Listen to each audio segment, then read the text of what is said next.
July 30th, 1943. 26,000 feet above Saint-Omer, France.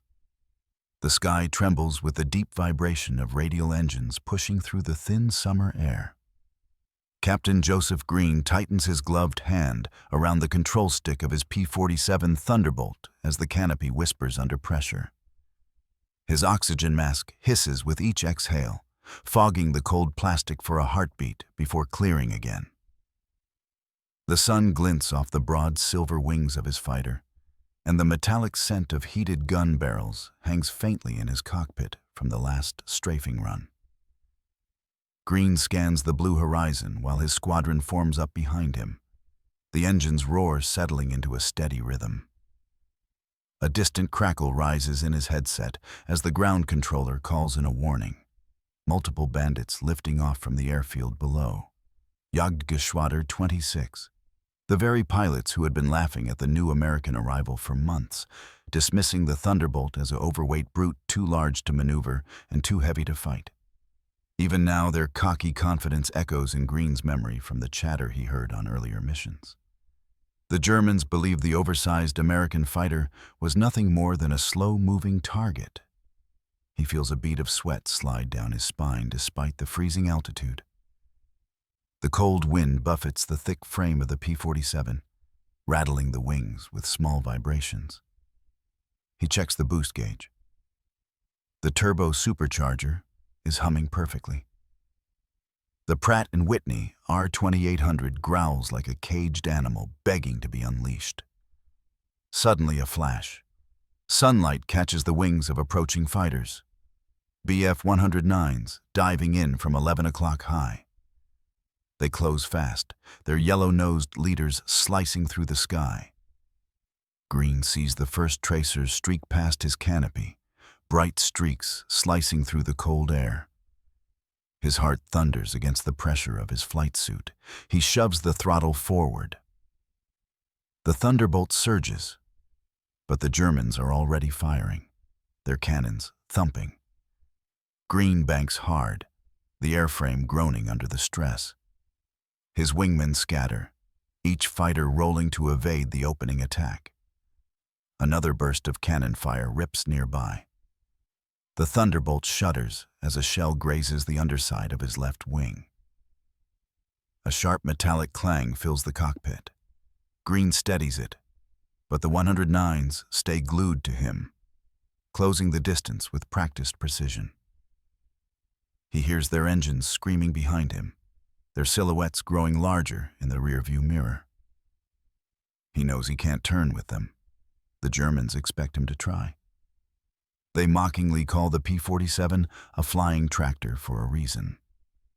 They think it cannot climb fast enough, cannot roll quickly enough, cannot escape their slender, nimble machines. Greene grits his teeth and does the one thing they don't expect. He tilts the nose toward the earth. The dive begins with a sudden drop that sucks the breath from his lungs. Gravity claws at him as the P-47 plummets. Wind roars like a storm outside them. Canopy, the sound building into a deafening howl. The altimeter spins downward. The controls grow heavier, the wings vibrating as the aircraft pushes deeper into speeds no fighter in Europe should attempt. Behind him, the Bf-109s follow, at first confidently. Their pilots expect him to panic.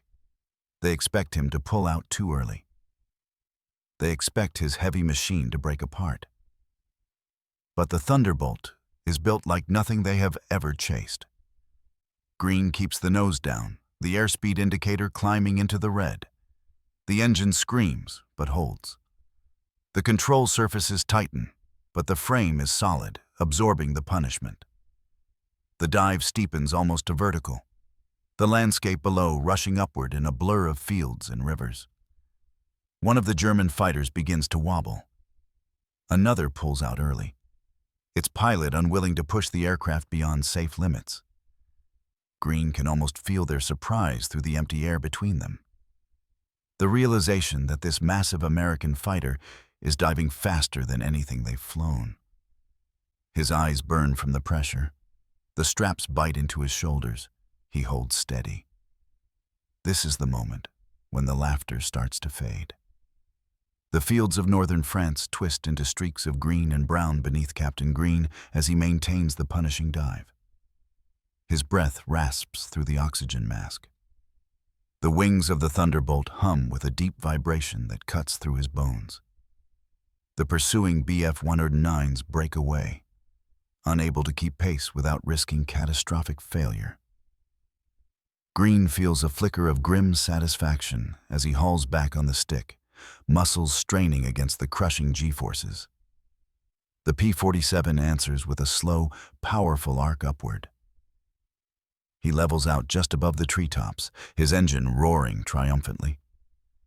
For a few seconds, all that exists is the heavy thrum of the R-2800 and the rhythmic clicking of his instruments settling back into place. The sky is clear behind him. No tracers, no silhouettes. The Germans have vanished. He has escaped not with agility, but with raw, engineered power.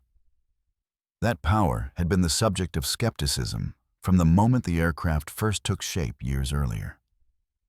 Designers at Republic Aviation had faced a daunting task: build a new fighter around the massive Pratt & Whitney R-2800 Double Wasp, an engine unlike any fielded in Europe. To unlock its full potential, they paired it with a complex turbo-supercharger assembly routed through ducts that wound through the belly of the aircraft. The machinery demanded space. The fuel needed for long-range missions demanded more. Armor plates added weight. 8 50-caliber M2 Browning machine guns added even more. When the first airframes rolled out, mechanics shook their heads. Pilots stared in disbelief. The aircraft dwarfed every fighter on the flight line. Some joked that it looked like a small bomber missing its second engine.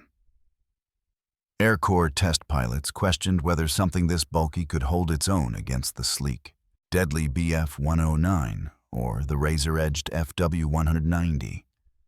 German intelligence officers were equally dismissive. Reports circulated through Luftwaffe command that the new American fighter was too fat, too slow to be a threat.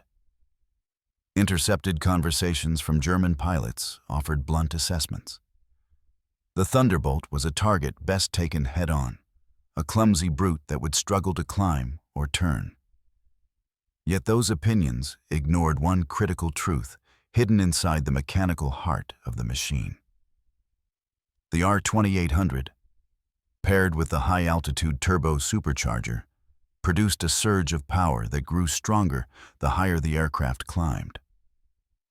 At altitudes where other engines began to gasp for air, the P-47 found new breath. It could claw upward with unexpected speed. And when that power was pointed down toward the Earth, it delivered a capability no European fighter possessed. Republic engineers had built a monster that obeyed physics differently. In training fields across the United States, early pilots discovered this firsthand. Lieutenant engineers at Wright Field pushed prototypes into aggressive dives, watching the airspeed needles quiver at the edge of their limits. The heavy Thunderbolt did not tear apart. It did not stall. It cut through the air with relentless momentum. The rugged frame absorbed stresses that would have sheared lighter fighters in half. By the time the aircraft reached England in early 1943, units like the 4th Fighter Group and 56th Fighter Group faced the challenge of turning this industrial behemoth into a weapon of precision. Maintenance crews worked tirelessly to master its complex internals. Pilots spent hours learning its quirks: the sluggish roll rate, the long takeoff run, the powerful dive that could thrust them out of danger. As Greene's squadron settled into formation later that evening, the air still shimmering with heat from their engines, the men discussed the day's encounter. Their radios crackled with exhaustion and relief. They had outflown the Luftwaffe not by mimicking their maneuverability, but by wielding the Thunderbolt the way it was designed to be used. Yet word of their dive escapes had already begun circulating among German units. Jagdgeschwader pilots grew more determined to prove that the P-47's strengths could be countered. Each new engagement brought more aggressive attacks, more attempts to drive the Americans into vulnerable positions. And as the summer of 1943 wore on, frustration began to take hold inside the Luftwaffe. Frustration seeped into the briefings of Jagdgeschwader units across occupied France, as reports of P-47 encounters piled up on wooden desks inside command huts. The heat of late summer settled along the runways of Saint-Omer and Abbeville, where ground crews wiped sweat and engine grease from their brows, while pilots gathered around maps marked with red arrows and altitude bands. They had grown accustomed to dictating the rhythm of air combat over Western Europe. Yet now, a new pattern was emerging. Every time a Thunderbolt squadron appeared at high altitude, German pilots found themselves chasing ghost trails and losing aircraft in the process. Lieutenant Karl Wolf of JG-26 leaned over a chart during one such briefing, tapping a pencil against a cluster of black crosses representing lost fighters. The hum of cooling engines outside vibrated through the thin walls. His Gruppenkommandeur, Major Reinhard Höhn, announced the latest intelligence summary in a clipped tone. Several pilots from neighboring units reported the same thing. Thunderbolts diving almost vertically and outpacing everything sent after them. No Bf-109 could follow without risking catastrophic airframe failure. F-90s fared even worse when pushed beyond their structural limits. Wolf exchanged uncertain glances with his comrades. For months, they had mocked the Americans' oversized fighter. But the combat reports delivered a harsher truth. The Thunderbolt was surviving hits that should have crippled it. Its pilots were escaping dives that German fighters could not match.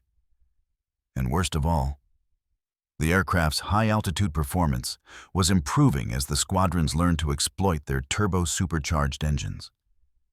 Major Höhn pointed to a number scrawled in the corner of the board. Another F-190 lost after overstressing during a pursuit. The pilot had managed to bail out, but the aircraft broke apart in the dive. The room fell silent as the implications settled over them. Meanwhile, high above the channel, American pilots continued to refine their tactics. Greene and his squadron mates flew mission after mission, each encounter revealing more about the Thunderbolt's strengths. They learned to climb aggressively before engaging, forcing German fighters to fight where the P-47 held the advantage. They practiced boom and zoom attacks, diving in with 850 caliber guns, blazing before climbing back to safety. They discovered that even when German cannon shells struck home, the heavy armor plating often kept the aircraft flying long enough to return to England. In late August, Greene found himself flying escort for a formation of B-26 Marauders heading toward Lille. The bombers droned steadily ahead, their engines thundering in the cold air. Greene scanned the distant haze.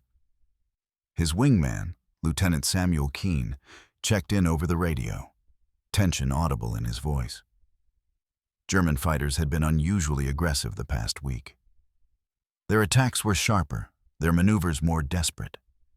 It was clear they were seeking a way to counter the new American threat. Moments later, dark specks materialized in the upper reaches of the sky. A dozen Bf-109s descended like daggers, engines screaming as they surged toward the bombers. Greene felt the familiar spike of adrenaline as he rolled to intercept, his squadron fanning out behind him. The Germans struck with ferocity. Cannon rounds tore through the formation, sending one Marauder trailing smoke. Greene opened fire, the recoil of his Brownings shuddering through the cockpit. A 109 flashed past, narrowly avoiding his burst. Another lined up behind him. He felt the aircraft vibrate as rounds struck the right wing.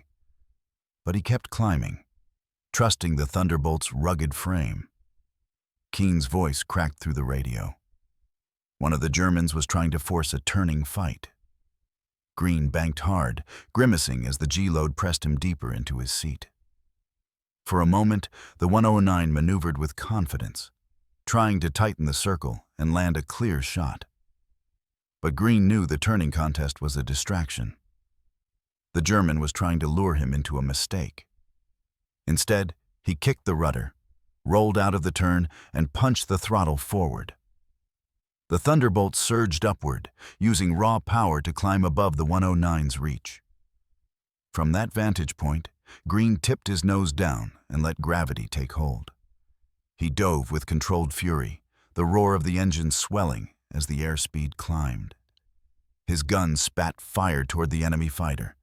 Tracers stitched across the sky, and the 109 peeled away in a desperate, evasive maneuver. Down below, German pilots were beginning to understand a reality that gnawed at their confidence. The Thunderbolt could fight on its own terms. It did not need elegance. It did not need agility. It needed only altitude and speed. And it was taking control of both. It was taking control of both.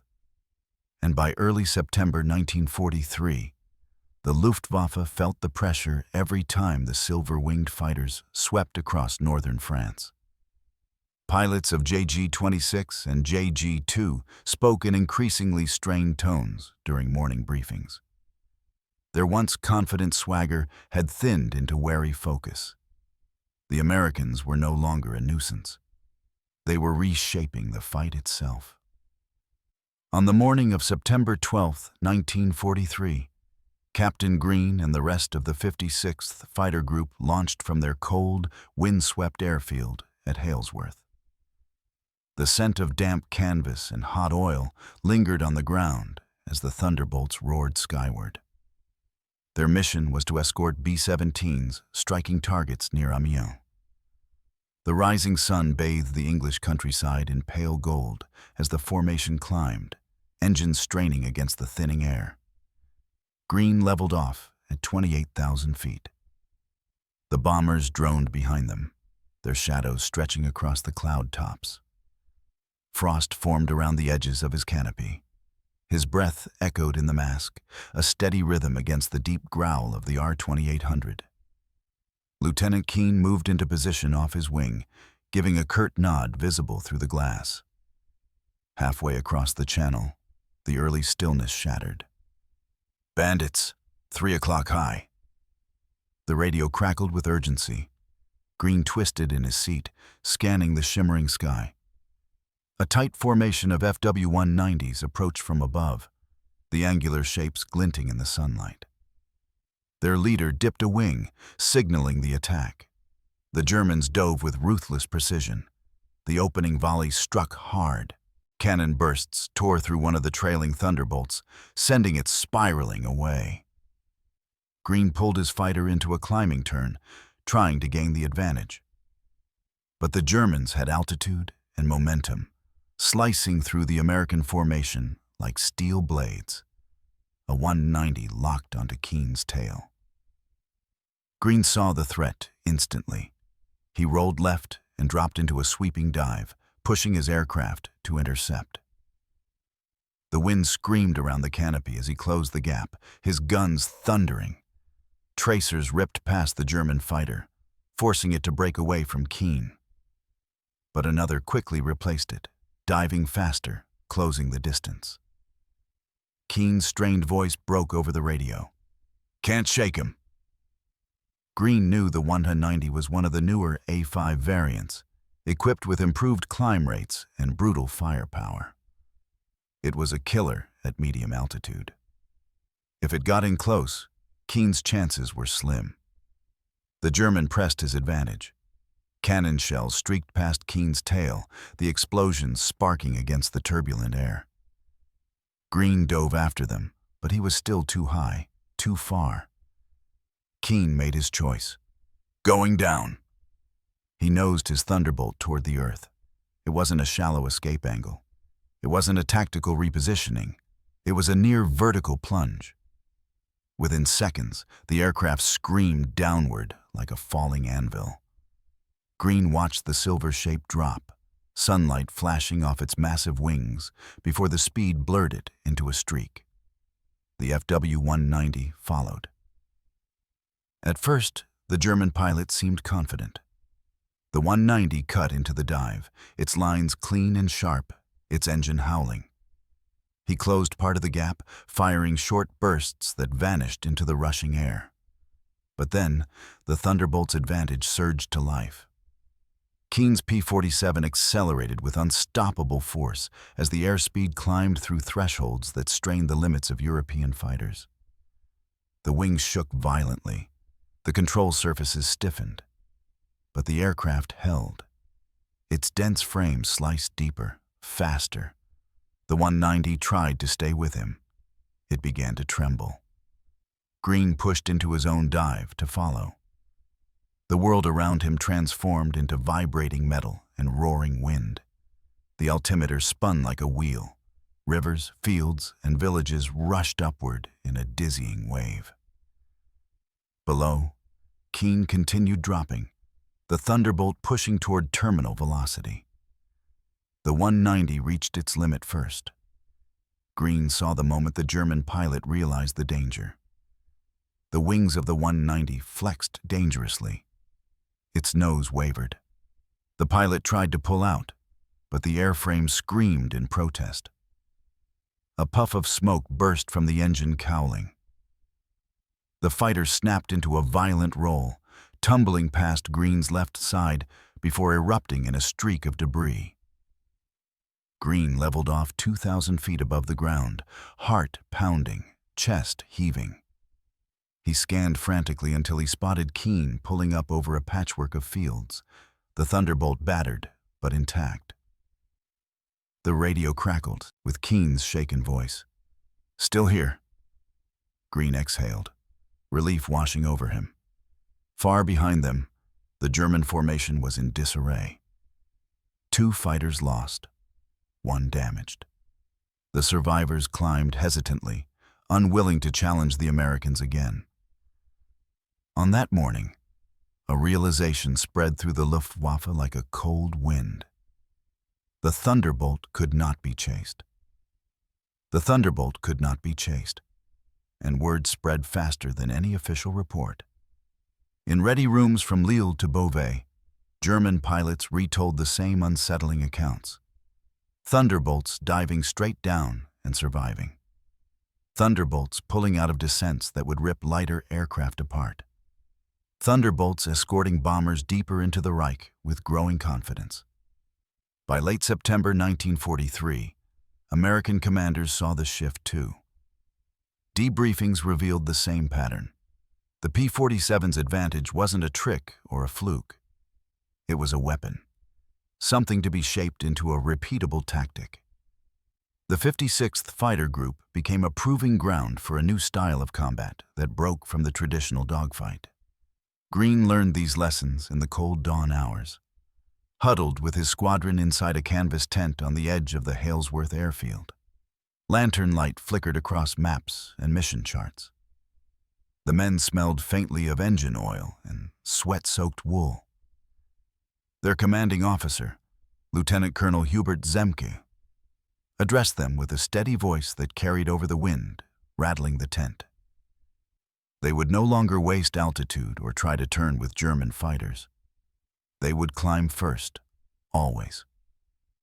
They would use the Thunderbolt's brute force to strike from above, diving with overwhelming firepower before climbing back beyond reach.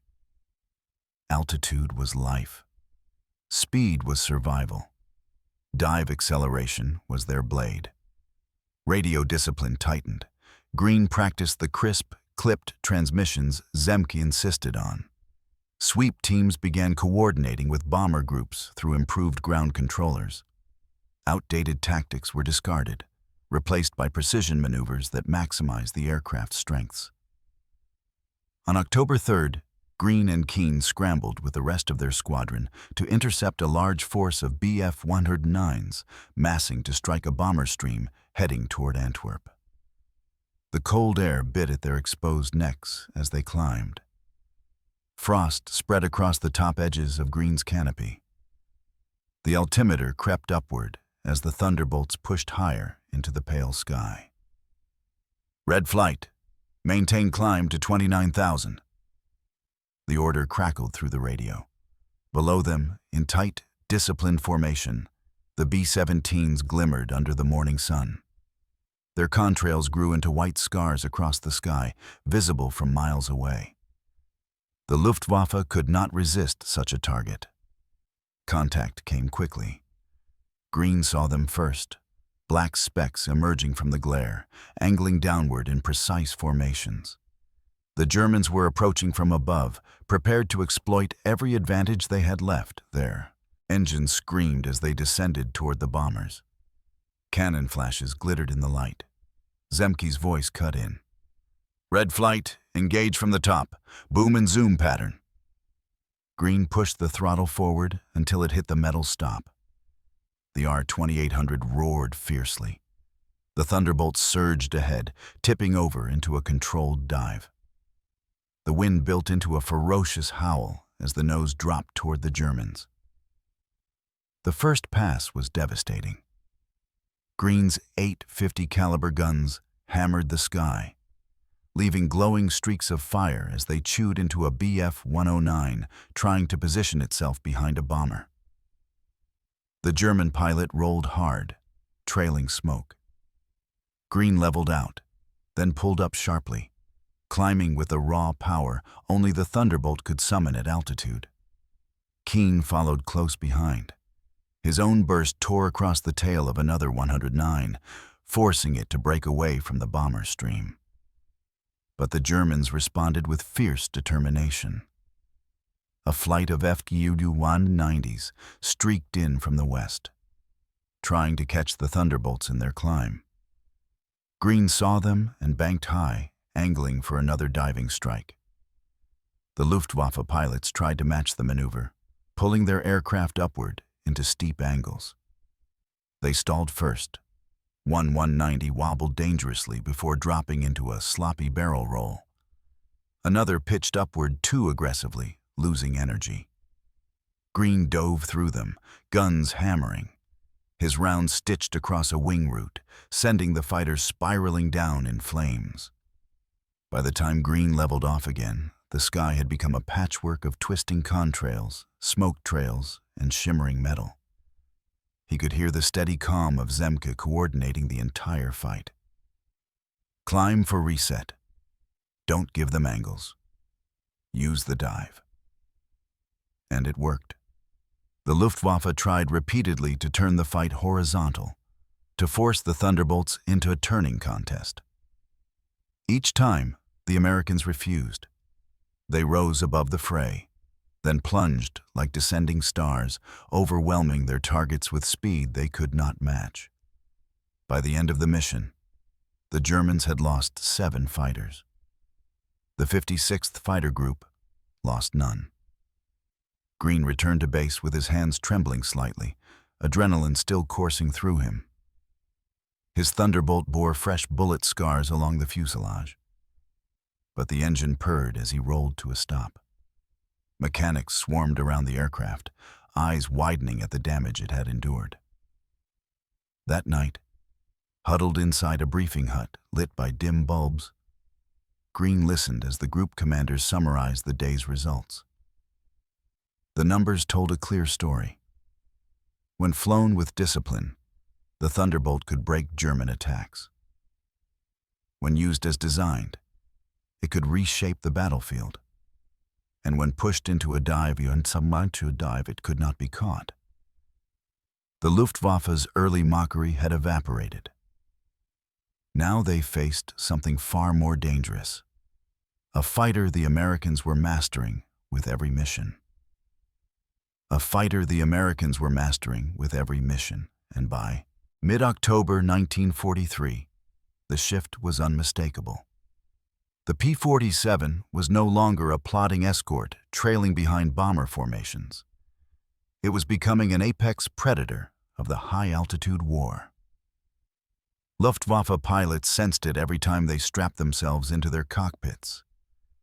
The sky above 25,000 feet, once a domain of German advantage, now felt contested, dangerous, even unforgiving.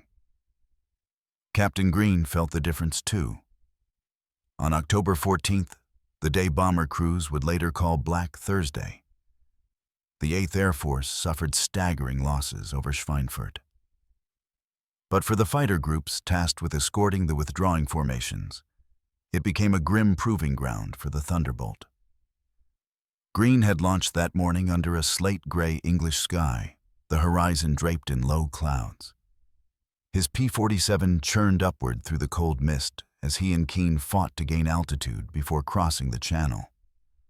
Calling it a black day was no exaggeration. Even before Greene reached the Dutch coast, radio traffic had devolved into chaos. Shouts, cutting static, calls for help, reports of B-17s falling from the sky. The Luftwaffe had mustered everything: Bf-109s, FD-190s, twin-engine Zerstörer fighters armed with heavy cannon.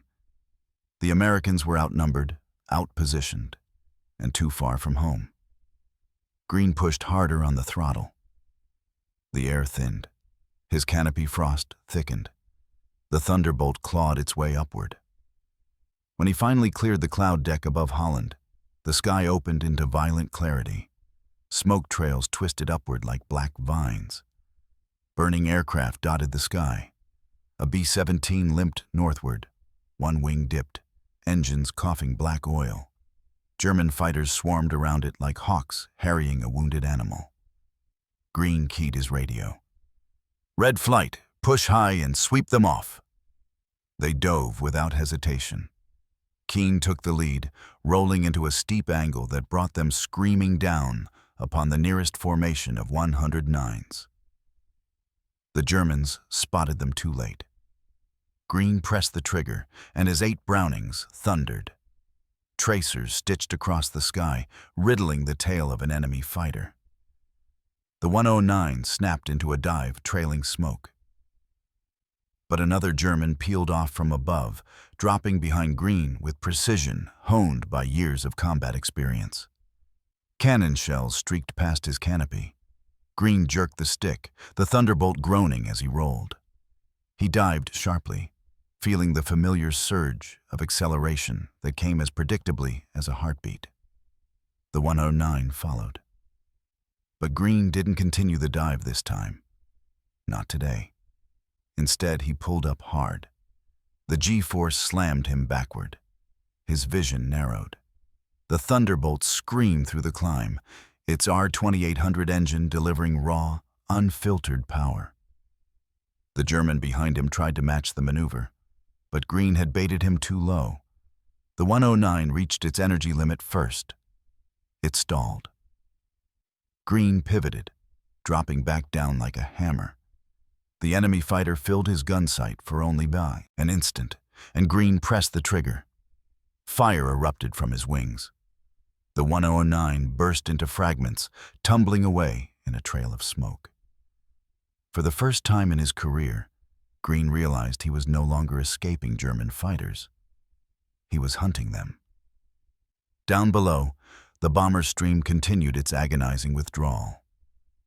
The Luftwaffe pressed relentlessly, but the Thunderbolts began cutting through their attacks like sweeping blades. Greene covered a B-17 limping on 2 engines, its fuselage riddled with holes. A pair of FW-190s closed in from the rear, lining up for the kill. He dived into them with no hesitation. His burst tore through the first 190's wing root.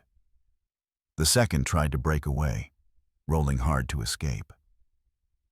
Greene pushed the nose down again, the world blurring as the Thunderbolt tore through the air. The German pilot tried the same maneuver that had once spelled American doom. A shallow escape dive meant to outrun pursuit. It didn't work. The Thunderbolt closed the distance with terrifying ease. Greene's round struck home, and the 190 spiraled downward. That afternoon, as the surviving Thunderbolts limped back toward England, fuel gauges low and engines overheated, Greene felt the weight of what they'd seen. The bombers had been mauled. Dozens lost. Hundreds of airmen killed or captured. But amid the horror, a truth had solidified. The Thunderbolt had finally crossed the line from underestimated escort to lethal air superiority fighter. Not a defensive machine, not a desperate survivor. A hunter with claws sharpened by altitude, power, and dive. A machine that German pilots could no longer laugh at. And soon, they would fear it. A minute of uneasy quiet drifted around the P-47 as it coasted beneath the clouds, engine heat ticking along the cowling. Captain Hartwell steadied his breathing and pulled the jug back into a shallow climb. The altimeter needle crawled upward. The sky felt different now, as if holding its breath. He eased through the lower edge of a cloud curtain and leveled off at 12,000 feet, scanning for anything with straight wings and a black cross. Several miles above him, Oberleutnant Victor Krell circled with a tightening jaw. He had watched the Thunderbolt vanish in that impossible drop, slipping past every instinct and every warning note in his mind. He had followed P-47s before, but none had behaved like this one. He had expected the American brute to break apart. Instead, it had simply fallen away, controlled and confident, as if built to withstand punishment no German fighter could dare to test. Krell's wingman radioed a terse update, his voice thin with frustration. They had lost visual contact. The formation was scattering between cloud layers, hunting for a trail of vapor or oil. Krell rolled his 109 into a shallow pass, trying to reassess the fight. He understood what his men were now realizing, and what Luftwaffe pilots were whispering more often each month. The Americans had brought something new into the war, a machine that did not behave by the old rules. The Thunderbolt dove with the weight and force of a falling safe, but could pull out with the grace of a falcon. German aircraft had never been engineered for such stress and speed. Their control surfaces became stone at high velocity. Their wings trembled if pushed too far. Their engines starved for power above 25,000 feet.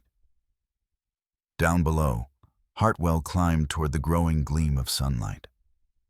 The cold air slid along the cockpit frame, and the jug rose with deliberate strength. He tapped the trigger switch to check its travel, then adjusted his harness. He knew they would return. He also knew what the Germans were learning every time the Thunderbolt was underestimated. The brute reputation was only half the story. The other half was locked under the massive fuselage. The Pratt & Whitney R2800 paired with the turbo-supercharger that gave the jug its strange dual nature. Heavy, yes. Slow to climb, often. But in a dive, the aircraft behaved like a falling star. Nothing could stay with it. Krell made another pass through the cloud break. Below him, far lower than he expected, a silver glint sliced across a patch of sunlight. For an instant, his breath hitched. Hartwell saw him at the same moment. The distance between them collapsed in an accelerating dance, both pilots angling for the first strike in the renewed engagement. Krell committed first. He rolled inverted and began a hard dive toward his quarry. The engine roared. G-forces pressed him into the seat. His machine shook in sharp tremors. He felt the familiar resistance, the heavy push of compressibility, the warning that the 109 was reaching the edge of safe descent. Still, he pressed. He wanted to prove the earlier escape had been luck. Hartwell watched the German arrow toward him, knowing exactly how this contest would end if he timed it correctly. He trimmed slightly nose down, letting the jug build speed gradually, almost patiently, as though gathering strength for a blow. The distance evaporated. Krell gritted his teeth, pushing the 109 past its comfort. The canopy vibrated. Thin whistles formed along the wing roots. Hartwell tightened his grip on the stick. At 16,000 feet, the moment arrived. The jug snapped into a near-vertical plunge, nose pointed toward the far horizon, engine thundering. The acceleration hit instantly, a clean surge that felt like a cable snapping free. The trees below became streaks. The altimeter spun. The Thunderbolt welcomed the pressure. Its frame braced for it, its engine thriving in the cold, rushing air. Krell attempted to follow, but the 109 stalled into its limits almost immediately. The wings jittered in short, dangerous spasms. His controls stiffened. The aircraft began to buffet against the dive. He pulled back slightly, but the 109 was now fighting him. Hartwell vanished beneath him again, this time with even greater authority. Krell leveled out, breathing hard, his pride peeled open. He understood what German pilots had been laughing at for months was no joke. The American brute was rewriting the sky. He yanks the Thunderbolt up from its dive, and the change in pressure squeezes his lungs. The altimeter unwinds fast. His vision pulses at the edges. A thin veil of black begins closing in, but he forces his breathing steady. The P-47's massive frame stabilizes, shuddering once before settling into a clean, upward climb. Behind him, the radio crackles with voices rising in panic. German voices. Their words blur in static, but the tone is unmistakable. Desperation. He glances back over his shoulder. Two Bf-109s struggle to match his climb. They claw at the sky, engines howling under the strain. One of them pitches sideways, unable to keep up. The other keeps trying, but its nose wavers. He remembers what Lieutenant Gerald Tyler told him during briefing. German fighters couldn't risk high-speed chases in steep dives. Their engines starved of oil, their control surfaces locked. Their airframes shook apart if pushed too far. The P-47 was different, bigger, stronger, designed around a turbo-supercharger that could gulp cold air at altitude and hurl him upward with power no German machine could sustain. He presses the throttle forward, feeling the jug surge again. The remaining 109 falls farther behind. Beneath him, the battlefield begins spreading out like a map. Smoke spirals rise from burning rail stations. The marshalling yards stretch in long black rows. The strike group is withdrawing in formation, their bombs spent, their escorts circling like wolves, waiting for the Luftwaffe to commit. Harding steadies his breathing, shakes the last hint of tunnel vision from his eyes, and noses the Thunderbolt back toward the fight. The battlefield flashes upward to meet him. A cluster of F-190s banks in from the west. Their radial engines leave trails of oily smoke as they dive toward the American formation. Harding feels the cold bite of adrenaline shoot through his chest. He angles in behind them, unseen in their blind spot. The canopy trembles under wind pressure as he pushes closer. He can see the rivets on their wings now. The silver underside glints in the sunlight. He presses the firing button. The .850 caliber guns rip through the quiet with a roar so loud it feels like the thunderclap of a summer storm. Brass casings pour out in streams. Tracers stitch through the air. One F-190 jerks, its wingtips spraying fragments. Fuel erupts in a bright flash. The fighter rolls, nose down, falling in a spiral of smoke. The others scatter. Harding turns into their brake, the jug shaking slightly under the strain, but holding firm. He knows the Germans are beginning to understand. Their first impression had always been dismissive. They mocked the Thunderbolt. Too big, too heavy, too slow to climb. A flying milk jug. They were wrong. The jug was a fist wrapped in steel. It could dive like a stone and climb like a machine possessed. It could take hits that would tear a 109 apart. And when it struck, it hit with the force of 8 heavy machine guns pounding like sledgehammers. Harding turns again, lining up for another pass. The Luftwaffe formation is breaking down, pilots choosing escape routes instead of engagements. Their radio chatter grows more frantic. their discipline falters. The tone in their movement changes. No more confidence, no more swagger. They have seen the jug dive, they have seen it rise again. And now they know something they had laughed at only weeks earlier. The Thunderbolt is not prey. It is a predator built for the sky they thought they owned. Harding exhales, steadies his hands, and angles toward the fleeing fighters. The battle is shifting. The Luftwaffe has begun to run. The moment Captain Harlan pushed the stick forward, the P-47 tipped into a predator's stoop. Air slammed against the canopy. The altimeter spun downward in a blur. The Thunderbolt's frame began to tremble with the early hints of compressibility. But its massive wings held firm. The engine roared with a rising scream as the turbo-supercharger forced air into the cylinders like a bellows feeding a furnace. Cold wind clawed at the seams of his flight suit. The control column grew heavier with every passing second. The green of northern France rushed upward as if the earth itself had leapt to meet him. His eyes watered from the vibration, but his mind stayed fixed on survival. Behind him, the Bf-109s were still trying to cling to the dive, their wings rattling at the edges of structural tolerance. One German pilot, Oberleutnant Victor Albrecht, gritted his teeth and forced his 109 forward. He had never seen an American fighter dive like that. The Thunderbolt was supposed to be clumsy, a flying tank. Yet here it was, dropping toward the countryside with the grace of a thrown spear. He trimmed his elevator, fighting to keep the nose steady. The airframe groaned. A thin crack emerged near the root of his starboard wing. Albrecht didn't notice. Below them, the patchwork fields turned from distant squares to fast-approaching shapes. Rivers flashed like silver blades. Village rooftops appeared as little red triangles and then expanded with frightening speed. Harlan pulled his chin tight against his chest and braced himself. He let the Thunderbolt fall a moment longer.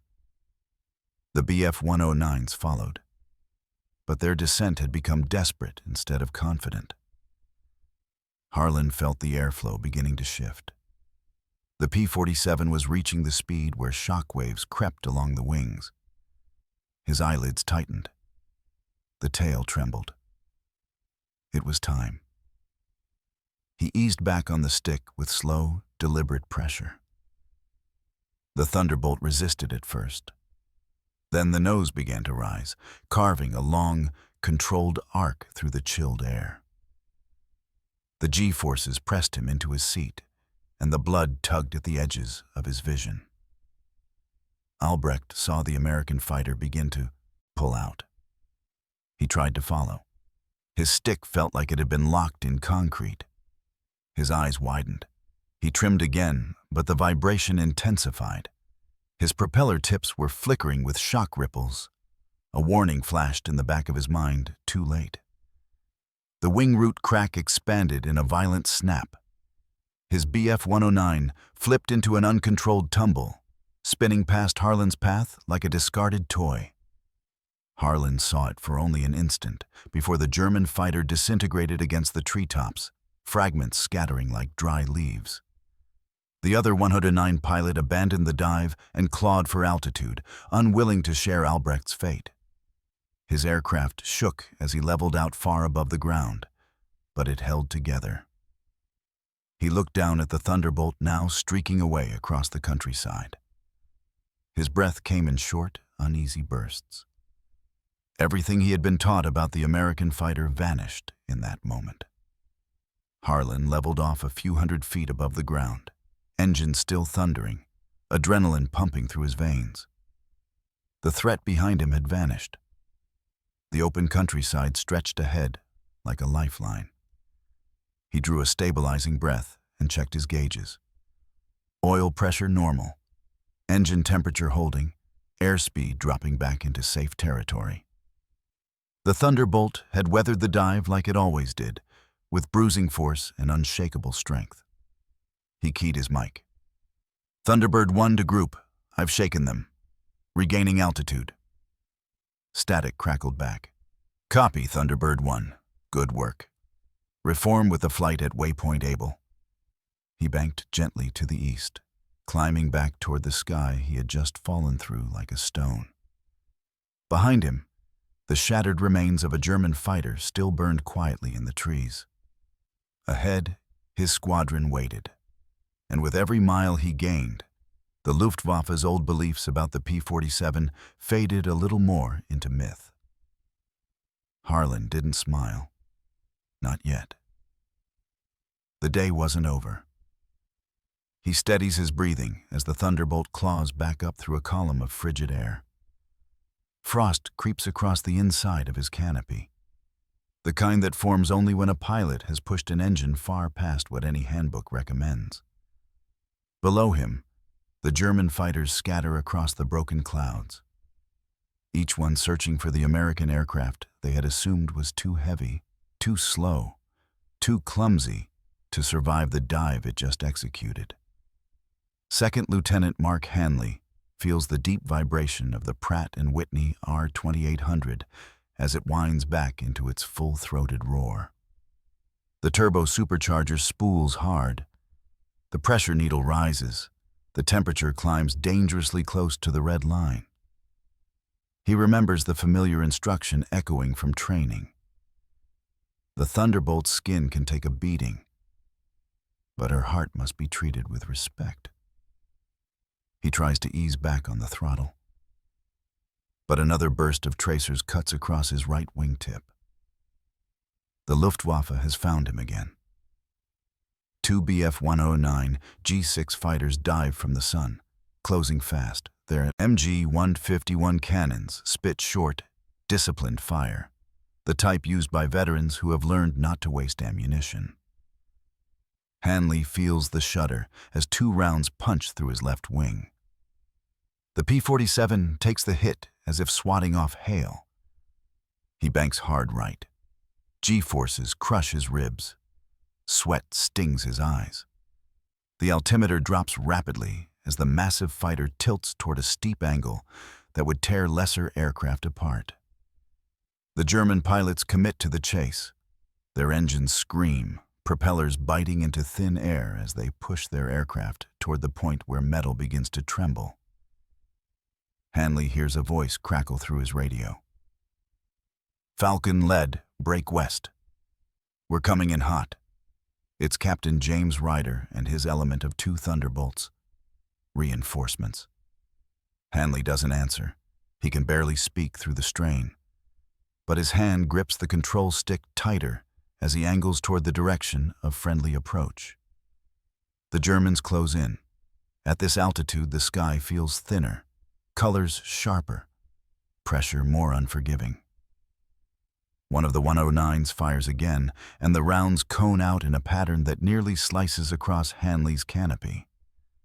He feels the instinctive chill of mortality, the moment every fighter pilot knows too well. His only chance is to make the Thunderbolt do what the Germans believe it cannot. He forces the nose down. The aircraft plunges. Wind claws at the fuselage. The Thunderbolt begins to vibrate, then shudder, then howl as it pushes past speeds its designers once thought theoretical. The control surfaces stiffen. The horizon distorts. The world becomes a shaking tunnel of metal and gravity. The German pilots follow. But within seconds, both 109s begin to lose stability. Their airframes ripple under the strain. One wobbles violently as its wings catch turbulent pockets. The Thunderbolt shrugs off. The other fights to maintain control, but begins to slide sideways, unable to keep its nose steady in the near-vertical descent. Hanley's heartbeat hammers. He knows the dive limit of the P-47 is higher than any fighter in Europe. He knows its weight, once mocked, is now his salvation. He knows the Luftwaffe pilots have seconds before their aircraft betray them. He watches his airspeed indicator climb. 450 mph, 80, 500 higher. He feels the terrifying calm that comes when a pilot surrenders the aircraft to physics and hopes the machine holds together long enough to pull out. Behind him, One of the German fighters breaks away. Its pilot has realized the truth too late. The second tries to stay with him. Its wings begin to flutter. Its engine growls in protest. Then its control surfaces freeze. The 109 tumbles into an uncontrolled dive. Hanley keeps his focus locked on the faint glimmer of sky far below, waiting for the altitude that will give him enough room to pull level again. The cloud deck shears away beneath the Thunderbolts like a curtain torn open, revealing the broken patchwork of the French countryside. Fields, hedgerows, and narrow roads stretch into the distance, scattered with the dark scars of craters and burned-out vehicles. Captain Harris feels the pressure ease as he levels out at low altitude, the air thick and heavy compared to the icy wind at 30,000 feet. Behind him, the surviving German fighters burst from the same cloud layer seconds too late. Their sudden appearance is violent and disordered. One Bf-109 rolls sharply to avoid colliding with another, its wings wobbling under the stress. The pilot tries to steady his aircraft, but the maneuver cost him precious seconds. Harris uses those seconds. He pushes the throttle forward and feels the Pratt & Whitney R2800 surge again. The Thunderbolt lunges ahead. The trees blur past beneath the wingtips. His eyes flick across the instruments. Oil pressure steady, turbine temperature climbing. The turbo-supercharger screams with a metallic snarl that vibrates through the cockpit floor. Lieutenant Keene's voice snaps onto the radio. 309's forming up behind you. They're trying to bracket you. Harris cannot see them, but he can sense their approach in the tightening of his shoulders and the quickened beat of his pulse. He banks left, dragging the Thunderbolt just feet above a row of hedges. The German pilots follow, but the low-altitude chase forces them into new dangers. Their light airframes strain against the turbulence rolling off the ground. 109 tries to cut the corner of Harris's turn. It drops a fraction too low. Its wingtips slice through the top branches of an oak tree. The aircraft lurches, its propeller biting dirt for an instant. It does not recover. The fighter tumbles end over end, breaking apart before it hits the ground. Harris sees the smoke in the corner of his vision. But the remaining Germans stay locked on him. Warning lights pulse on Harris's engine panel. He grits his teeth. The dive and the low-level run have pushed the airframe hard. A faint vibration starts in the left wing, creeping into the control column like a cold tremor. Keene appears overhead, diving through the sunlight. "I'm above you," bringing the twins down on their tail. Two more Thunderbolts follow him, crossing in from altitude with their guns already flashing. Tracer fire arcs downward, stitching across the sky in bright needles. The Germans scatter under the sudden crossfire. One climbs too sharply and stalls, dropping away in a helpless spiral. Harris steadies his breath. Sweat trickles down his temple. His gloves are damp. He keeps low, weaving between hills and tree lines, dragging the Thunderbolt back toward a narrow river valley. Keene's voice returns. "Stay tight, Harris. We're clearing your 6." The lead German closes anyway. His 109 dives straight down through the counterattack, determined to finish what he started. He lines up behind Harris at less than 200 yards. Harris hears the distinct ripping thunder of MG-151 cannon fire, shells, tear through the air around him, punching holes through the Thunderbolt's tail section.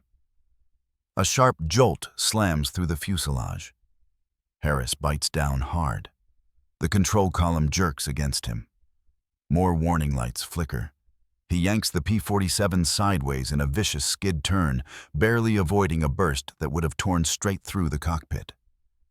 The German pilot commits fully, diving with him, trying to match every move. Keene drops in behind the German like a falling shadow. "I've got him." The German never sees it. Keene fires a short burst. Orange blossoms erupt along the 109's fuselage. Fuel ignites. The fighter rolls, inverted, flames tearing along the canopy. It plunges into the river and disappears in a plume of steam and smoke. Harris pulls up from the valley floor, breathing hard, his vision tunneling at the edges. He scans the sky. The last German fighter flees east, climbing back toward the distant safety of German airspace. Keene swings alongside Harris. Through the canopy glass, Harris sees his friend's face, pale and tight with adrenaline. "Your tail looks like it went through a meat grinder. Can you hold her?" Harris checks the controls. The Thunderbolt shakes but responds. The engine clatters with a metallic quiver, but the power remains. He exhales slowly, letting the tension bleed out with the breath. "She'll hold." His voice is low, almost a whisper. The two Thunderbolts turn west, leaving the smoking wrecks scattered across fields and riverbanks. The air is calmer now. The wind hums steadily over the damaged wings. For the first time since the dive began, Harris allows himself to feel the weight of the moment. Keene speaks again, softer this time. They laughed at her because she was big. Harris looks over the battered metal all around him. They're not laughing now.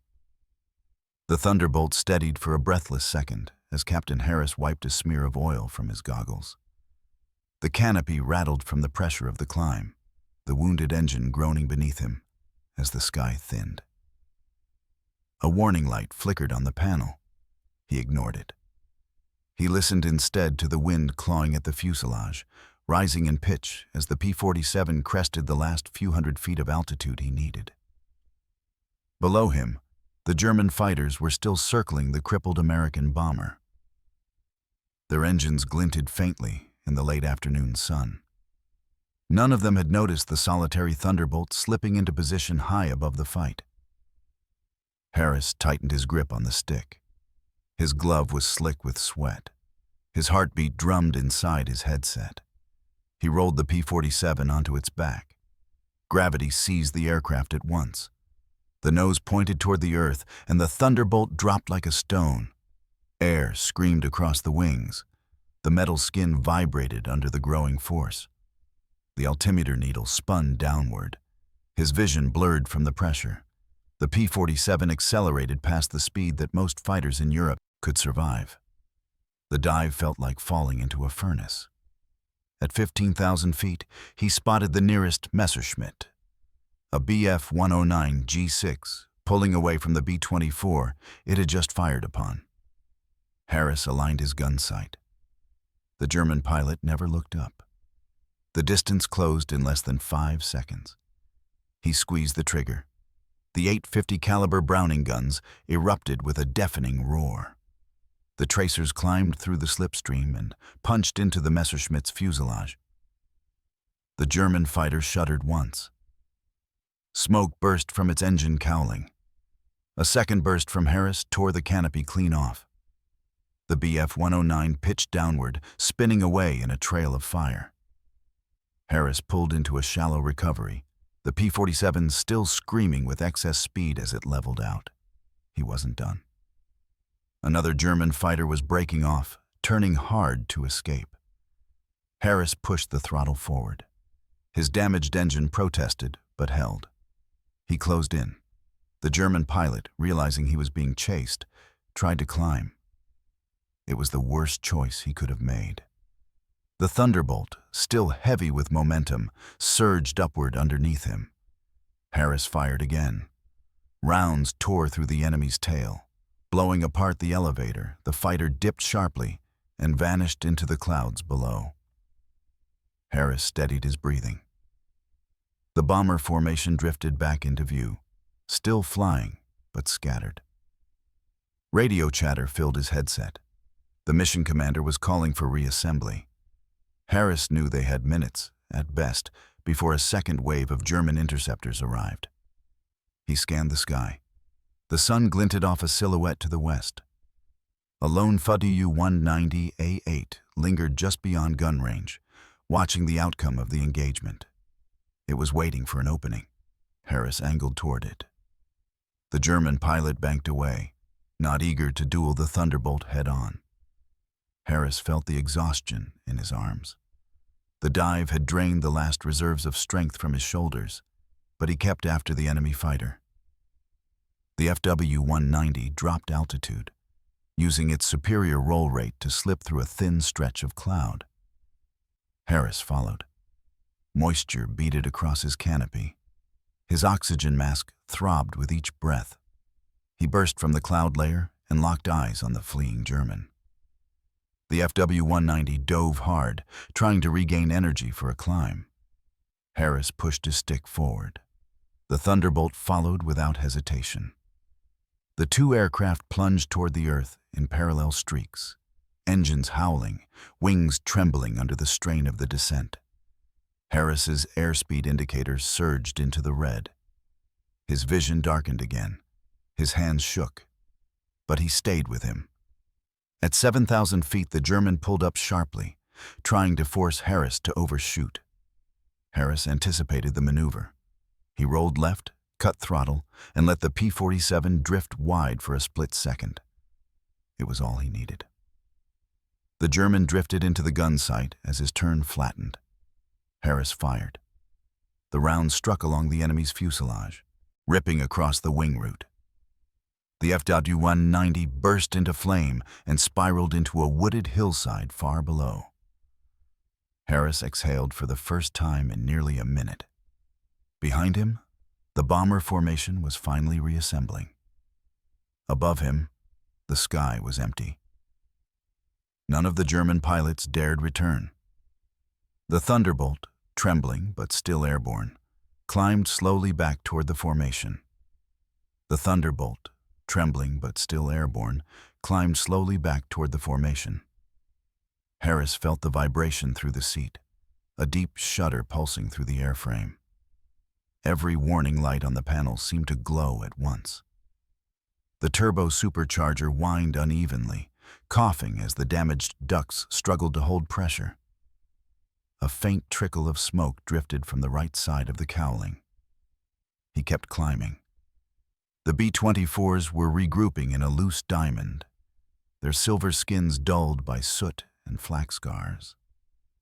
Holes pocked the wings of one Liberator. Another trailed a wavering line of fuel vapor behind it. A gunner waved weakly from the top turret of the lead bomber as Harris approached, his silhouette slumped but alive. Harris keyed his mic. "Thunderbolt 2-1 back with the group. Remaining bandits driven off." A tired voice crackled over the radio. "Copy that, 2-1. Good work. Take right flank for return leg." He acknowledged and throttled back, easing the wounded P-47 into position alongside the battered bombers.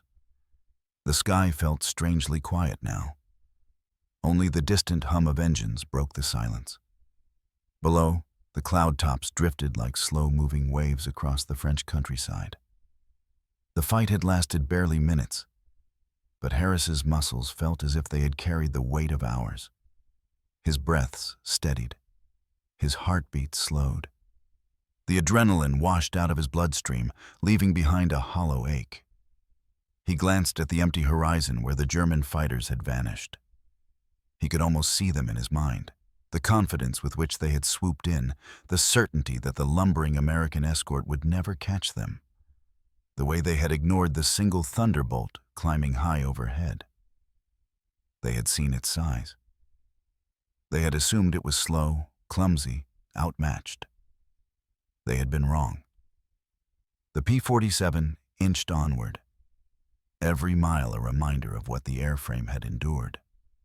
The dive had pushed it to the edge of its limits. Few aircraft in Europe could survive that kind of descent. Fewer pilots could hold consciousness through the pressure. Yet the Jug had done exactly what its designers promised it could do. It accelerated like a falling star, hit like a hammer, and tore upward again before the enemy could recover. A tiny spark popped from the engine cowling. Harris winced at the sound. He checked his gauges. Oil pressure low, cylinder temperature high, throttle response sluggish, he whispered under his breath, though no one could hear him. Just get me home. The bomber stream angled northwest, heading back toward the channel. Flak fields dotted the ground miles behind them, but the sky ahead remained clear. Wind buffeted the formation. The Liberators shifted slightly, maintaining their loose geometry. Their crews were quiet now. No jokes, no chatter. They had already counted their losses. They would wait until the runway to count their dead. As the coastline emerged from the haze, sunlight glinted off the sea. Harris felt his shoulders finally drop. The shape of England materialized along the horizon, its green fields frozen beneath thin layers of winter frost. 2-1. How's that engine holding? The mission commander asked. Barely, Harris answered. I'll stay with you until initial approach. You've done enough. Break off and head for Manston. They'll clear a lane for you. Harris hesitated. The formation still flew wounded. But he knew the commander was right. If the engine died over the channel, he would never make it back. He banked gently to the right. Good luck, gentlemen. Good luck, Harris. Hell of a dive back there. He set his course for the emergency airfield. The wind buffeted the Thunderbolt again, jarring the weakened engine mounts. Manston's long, dark runway grew wider with each mile.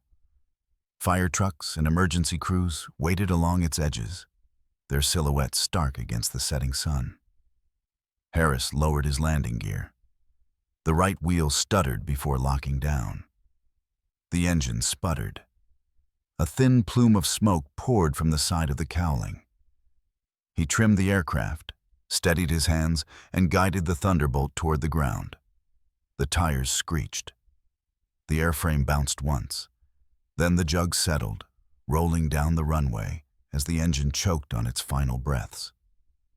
Harris pulled the mixture control. The propeller slowed, then stopped. For the first time since the dive, silence filled the cockpit. He unlatched the canopy. Cold wind flooded in. Ground crewmen ran toward him, shouting, pointing at the scorched engine cowling. Harris barely heard them. He climbed out and stood on the wing, staring back toward the horizon where the battle had unfolded. Somewhere above that distant blue, the Luftwaffe pilots had realized the truth written in the smoke of their fallen fighters. The Thunderbolt was not a joke. It was a descending verdict. When it dove, nothing in Europe could follow it and live. He watched the last glow of sunlight fade across the sky. The echoes of the dive still rang in his ears, the sound of air tearing past metal at speeds German engineers insisted were impossible. Harris breathed deeply, letting the cool air settle the tremor in his hands. The ground chief stepped up beside him. You brought her back in one piece, he said. Barely, Harris answered. But you brought her back, the chief replied. Harris nodded once. The day's mission report would log the kills, the damage, the losses. But nothing written on paper would capture what had happened in those few minutes of descent. The story would live instead in the memories of the bomber crews who saw a single Thunderbolt fall from the sky like a righteous weight and scatter the enemy before them. He looked at the smoking engine one last time. Then he turned toward the waiting jeep.